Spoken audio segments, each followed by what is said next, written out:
Hi, I'm Daniel. Welcome back to the Talk It Out show / podcast. We are on YouTube, we are on Spotify. If you could like, subscribe, comment, all of the things available to you on whatever platform you're watching or listening to, we'd be very grateful.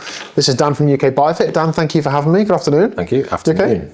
I'm all good, yes. Dan, today I'm asking you some questions because I'm interested to know, we're now in early 2025 and you're a bike fitter and you've had lots of bikes through the door in 2024, but I'm really interested to hear what's the most popular things that you've been fitting? And we've just briefly been through the list. I'm quite surprised, and I think it will surprise you watching this video as well. So we're going to go through the top 3. We're going to talk about common things you've seen on each of the fits, perhaps, or common problems that come across with each bike. Because, as I say, I'm genuinely surprised by the bikes that you've just told me. So hit us with number 3, the third most common bike that's come to you for a bike fit in 2024 is a Giant Defy. Giant Defy. Now, it's the third most common bike that we saw. We did 640 appointments in 2024, and Giant Defy was the third most common bike. Wow, that is awesome. So Giant Defy is the endurance bike in Giant's range, right? So it's the all-road sort of like all-day riding bike. Yeah, it's their endurance bike, and yeah. So out of those people, I'm sure you can remember every single one, but I'm assuming, maybe rightly or wrongly, they're all coming in for make me comfy. Are anything bothered about aero, or is it a... No, the majority of our customers anyway come in because they've got some sort of comfort issue or injury or pain, and our background as physio is always like, we attract that type of customer looking for a bike fit rather than the people looking for like out and out performance gains. I mean, those people exist, but in the minority compared to comfort. But I would assume that people who are buying a Giant Defy just want comfort, relaxed position and endurance rather than all-out performance. Is it then that a lot of those customers are, maybe it's their first road bike, or maybe they ride once or twice a week and so aren't as, I don't know, conditioned or experienced or lifelong cyclists? Is that the case, or is that not the case? Potentially. I mean, I think the Defy in particular is more of, I was going to say entry level. It's not an entry level bike, but it's definitely not an expensive bike compared to some of its competitors. It's probably on the cheaper end of the scale versus something like, I'm trying to think of bikes off the top of my head now. Canyon Endurance. Like, Canyon Endurance is probably the one that it stacks up to. But I did check, like the Endurance is nowhere near one of our most common bikes, which I was very surprised with. I thought we'd see a lot of Canyons, again, just because they're quite a good value for money, but Giants are also on that end of the spectrum as well, so maybe there's a bit of that in it. But also, again, I think the majority of cyclists are looking for that bike that will offer them comfort on long rides, because that's the majority of the riding that cyclists in the UK would do, rather than people who race and people who want to go fast. That is very much a minority of the cyclists. I mean, me and you, we're more that way, but cyclists as a population are definitely not in general. They're much more recreational and looking for comfort and enjoyment and fitness and all of those good things from riding the bike. So the Giant Defy, does that present any specific challenges to you as a bike fitter? Do you look at it and think, it's got an annoying cockpit, or the seat tube's annoying, or is it a dream to fit? It's definitely not a dream to fit. There are a couple of things with Giant, not Giant Defy specifically, but with Giant as a brand, that some of the roads that they've gone down, which makes life a little bit challenging.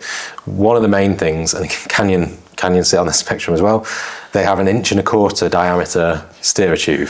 That Canyon behind you has a Giant stem on it. As you know, right. So that throws up problems for a couple of reasons. One is that it makes it very difficult. It limits your options from a customer's point of view. It doesn't necessarily limit what we can do within a bike fit, because we have sizing stems and sizing jigs and sizing bars that we can always use if we can't just stick a different stem on. We can always work out what the optimal fit is. But from the customer's point of view, it just means that they can't leave here. We don't stock a whole range of Giant stems or a whole range of Canyon stems. They can't leave here with that component on. So it's more of a, right, well, you need this length stem, you're going to have to go away and buy it, which is inconvenience number one. Yeah. Inconvenience number two is that sometimes, and Giant have had this problem in the past, maybe it's better now, I haven't checked. The stock of these components has always been poor. It was when I was looking for that. Right. Which is probably why you've ended up with a Giant stem rather than Canyon stem. Because Canyons are the same. Yeah, Canyons have more in stock, but the delivery charge is huge because it's coming from Germany. Right, yeah. The Giant ones, they've got stupid names as well, like OD1, OD2. Like, what the hell does that mean? I just want a stem. So, yeah, not the most straightforward. Yeah. So, it stands for oversized diameter, if you want to know. Okay. But, and it comes with an adapter for 1 1/8. So most people must buy it for all the bikes. But. Yeah. So, yeah, it's either you have to buy this particular stem, and by the way, it's out of stock for 4 months. It's like, well, great, what do I do? So that is the one big annoyance with Giants and Canyons that get me in a fit. Okay. Second most popular bike that came in 2024. Bike number 2. Now, bike number 2 and bike number 1 are from the same brand, which is interesting. I have a really useless fact about this brand, but go on, I'll tell you in a sec. I told you before. Everyone will turn off. No. Trek Emonda is number 2. The Trek Emonda, Domane, what's the other one? Madone. They're all anagrams the same word. Boring, People might not know that. Let me know down below if you didn't know that. They're all the same letters, just jumbled up differently. Emonda. Yes. So that covers all different ranges of... Yeah, so this isn't spec related. So this is Emondas from the Emonda 6, I think it is, the Emonda 5, and the Emonda AL as well, AL5s, right up through to Emonda SLRs, top of the range spec. So the Emonda, broadly speaking, was a climbing racy bike, isn't it? It was classically the climbing bike, when we're talking 7-8 years ago now. And then they moved away from having it as their climbing bike and endurance bike to their all-rounder race bike, basically. So it sat alongside Canyon Ultimate, Cannondale Super 6. It was that sort of bike. It wasn't out-and-out aero, but it was race orientated because Trek still had the Madone at that, and that was their out-and-out aero bike. So this was definitely in 2024, if we're assuming that a lot of these bikes are newer than 7 years old, it's the race bike. Yeah. So I have an Emonda ALR 5, which is a H1.5 geometry. So Trek used to, and I'm assuming they've stopped it, they did a H1 and a H2. H1 more aggressive, lower position. H2 is slightly more relaxed. So of the same model, you'd have 2 geometry choices. They've now gone for this 1.5, which is supposed to be somewhere in the middle or something, who knows. Do you know cost-cutting measure? Potentially, yeah. Do you know of those that you've had in, how many are the more relaxed H2 and how many are the more? Well, if it was a newer bike, then it wouldn't have that difference in geometry. Right. These the older ones that had that. Yeah. So mine's got a H2 sticker on it, even though I know it's a H1.5. The sticker says H2. It's a second-hand bike, mate. It might not be a Trek. It might be an AliExpress. Yeah. It sounds like it's been through the St. Piran. Yeah, potentially. Yeah. We have nothing. So.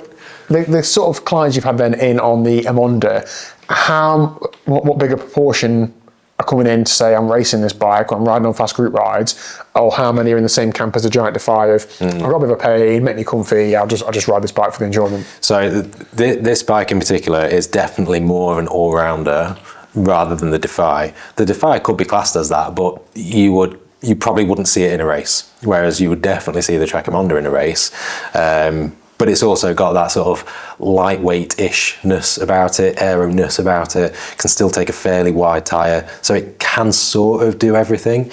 So a lot of these people that were bringing in these bikes were not racing it. So it was more for, the fast weekend rider, climbing rider. Someone who wanted to do a bit of everything, rather than, I just do Audaxes, or I just race, or all my rides are flat, or all my rides are hilly. Someone who does a bit of everything, and I know a lot of these riders that bring in these bikes are sort of that way inclined, because that's basically what it is. Exactly. As a geometry goes, it is relatively aggressive. It is like a racy geometry, but not horrifically out there that lots of people wouldn't fit it. So how many of those that are coming in are you saying, I wish you hadn't got the steerer, or I'm putting you some spacers in, or how many are you fit in and saying, you can have the front end slammed, basically you putting people in the same position as, I want a 5, for example, or in a more relaxed position than the bike would allow? So this is probably one of the big differences between this and the Defy, is that there's very little times in which I can remember, totally slamming the stem on a Emonda, because the geometry of the frame is that much longer and lower compared to a Defy, where you don't need that many spaces under the stem to achieve the same fit, because you've got a taller head tube or a taller stack. So it's a little bit more on the limit for a lot of riders. The cockpit itself is, like, if we're assuming it's the two-piece cockpit rather than the SLR's cockpit, which is one piece, which will not go there because there's obvious fit-related problems potentially with that. But the adjustability is actually really good. Like, the spaces underneath the stem, you can unclip and take apart and drop the stem that way.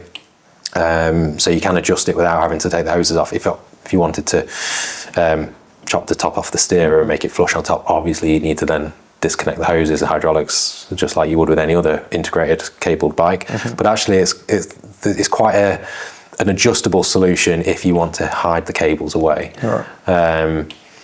So there's not an awful lot of like issues that I would say is like difficult to fit. It's quite a nice bike to fit, really. In a weird, like, nerdy way, I guess, the seat post, the saddle clamp is really nice to work with. It's a really like easy saddle clamp to adjust and use, so that's always nice, because a lot of saddle clamps are absolutely awful. So yeah, I don't really like that. That's like a tilty one. You got one bolt front, one bolt back, and you have to sort of, the Emonda's like a cylindrical through piece through the top of the seat post, then it rotates to adjust the angle, and then you loosen it and the two ears pull apart to put the saddle in. Time trial balance like that. I haven't built the Emonda yet, but we'll get around to it. So we've already given away that the number one most popular bike brought in here is a Trek, but what model is it? Probably not the Trek that everyone's expecting, because it's the Domane. That is the most common bike that we saw last year. And the Domane is Trek's out-and-out endurance bike, isn't it? So we've got an endurance bike in third, a aero or climbing racy bike in second, and then another endurance bike in first. And I thought they were all going to be endurance-y bikes just because of what we talk about, the general cycling population. So the Emonda sort of slipped in there. But the Domane then, so how much different is it to the Emonda? And are the customers who are coming in with Domanes wanting something completely different to what the Emonda riders are wanting?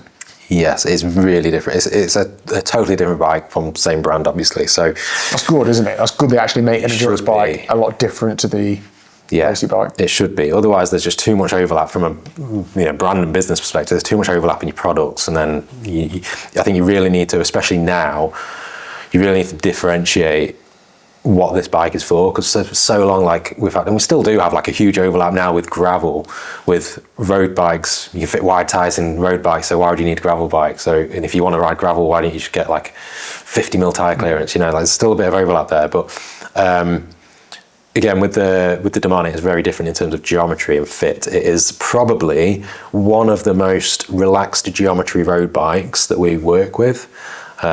So if you are looking for like a short and tall position at the front end of the bike, this bike or the Domane can give you that. Whether that's the main reason that a lot of people are going for it or not sure. But the one thing it does have, which has become pretty popular in 2024, is a huge tyre clearance. Off the top of my head, I don't know what it is. Should have done some research, but it's probably like 35. Yeah, it's mid-30s, isn't it? Something like that, So as wide a tyre as you'd ever want on the road, ever. And I do feel like a lot of people, obviously we don't document what tyre widths people are bringing in, but a lot of people are coming in with much wider tyres. That's the next question. Right, sorry, stole your thunder. But definitely seeing wider tyres through the door on bikes where you wouldn't necessarily expect it, like Emondas, like Tarmacs, like, race bikes basically. So whether that's one of the big drawing points to the Domane or not. Yeah. Have the Domanes been coming in with, they have the like shock absorber, seat post, wedge thing in the front end? Are they all equipped with them? And what are people saying about that? They do. What are people saying about it? It's noticeable. So as in like the effect of that sort of suspension-based seat post is noticeable, and it's adjustable, so you can control it. I don't think it's probably the biggest selling point in the world. I mean, I've always said this for quite a while, is that the biggest thing in terms of vibration dampening and comfort that you can do to your bike is put a wider tyre on, or put a more voluminous tyre on. That is if we're if we're talking about seat post effect, that's probably like 20% versus 80% through the tyres. So if you can change to a wider tyre, do that first before getting any sort of suspension, whatever, on your seat post or your stem, or, you know. So yeah, I don't know, that's a big selling point. The other thing that is with, or the big selling point that does come with the Domane that doesn't come on many other bikes is the storage in the downshift. Oh yeah, it's a massive amount of storage. It's quite neat the way it's tucked behind the bottle cage and stuff. So again, thinking about the average cyclist in the UK, longer rides, you know, packing away tools, packing away food and whatever else, jelly babies you want to put down there, but having some sort of storage on your bike is really sort of attractive to a lot of those cyclists, a lot of those types of riders that will want an endurance bike. Because you'll take more stuff with the amount of 2 or 3 inner tubes you might have. Yeah, and it stops you having to need a massive saddlebag on the back of your seat post. That's actually a medium wedge saddlebag behind you. So if for the Spotify listeners, there's a huge saddlebag on the back of Dan's seat post. So yeah, I think as these 3 bikes have sort of told us, again, the Emonda, a bit of an all-rounder, but it's still not an out-and-out aero race bike. More of the endurance bikes, the more practical bikes, the more relaxed geometry bikes have been more common in the fit studio, along with a bit of a trend of wider tyres. Yeah. Good. I'm glad people are buying the bikes that are right for them, not just looking at the World Tour and going, oh yeah, I'll have one of those, and then not being able to ride it. I can definitely say there's still a bit of that going on. Okay. But at least the top 3 aren't like the Madone, the Air Road, and... Okay. So we're now only a week or so into 2025, and I know you've got a fair few bookings already in for the next month or 2. Are those trends continuing? Is it too early to tell? Are we seeing a different? Have I looked? Have you looked? Absolutely not. Okay. I can probably look now. Maybe we'll report back then in a few months' time. I'm just interested to see if, I don't know, your booking sheet's full of Cervelo Y1 RSs, or...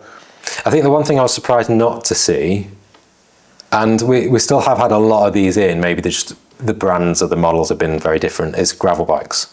Loads of gravel bikes this year. Obviously, as you can imagine, there's been a lot of, like a big spike in gravel, you know, in terms of popularity.